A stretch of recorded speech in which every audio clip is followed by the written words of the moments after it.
Chapter 29. One of the realizations I've had when I look at everything in hindsight is that this scene was not really one scene. You had hell and the guys who hung out or even worked there, and then a number of customers to that shop, whom all met the salesman version of Euronymous, and in later years always described him as so friendly and kind. Yeah, he was trying to sell them records, and then he trash-talked them the moment they left. Then you had the death metal scene, still somewhat overlapping with the black metal scene, with people who kept on playing death metal, who disagreed with Euronymous and who still sometimes dropped by in his shop to have a chat or buy a record. Old friends of Euronymous.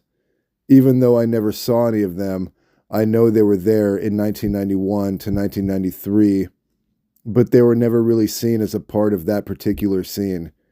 Perhaps we could say that they were, though. I don't know.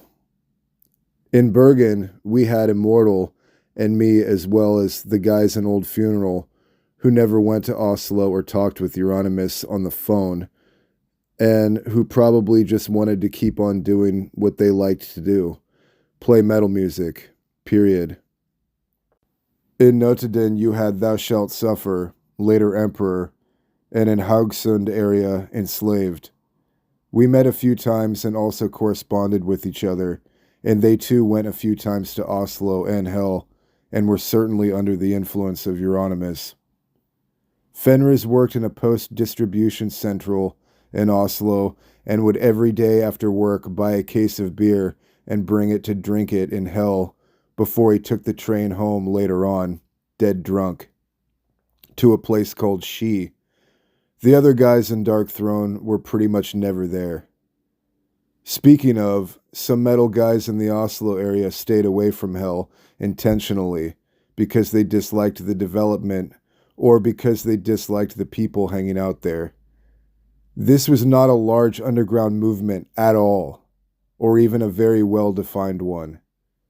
When I had to read through hundreds of interviews with people claiming I had burnt down the Fantovstav church, that was because these guys were, most of them, just customers of his shop. Often guys who only had ordered a record or two from him via phone.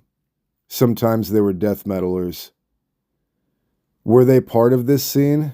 I guess in a sense, yes. They too spoke to Euronymous. They too listened to the music. They too were influenced by Euronymous and his ideas. They too often identified as black metalers, I would think.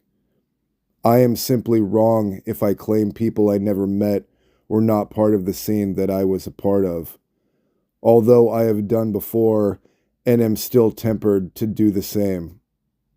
What I am right to do, though, is to claim that they have no reason to believe that they can know better than me about this scene or the instrumental people in it, as they often seem to. Their version of events is necessarily not incorrect, per se. This is their perspective, but I know more. I know better.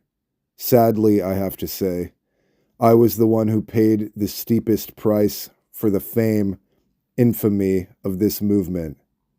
I am not proud of having been a part of this movement. The years of 1991 to 1993 were characterized by despair, lies, frustration, conflict, and hopelessness. In the wake of this, the positive fruits were drowned in a sea of envy, hatred, and pettiness. But it is always easy to look back and only then know what you should have done. Hindsight is the most accurate science in the world, but also the most useless.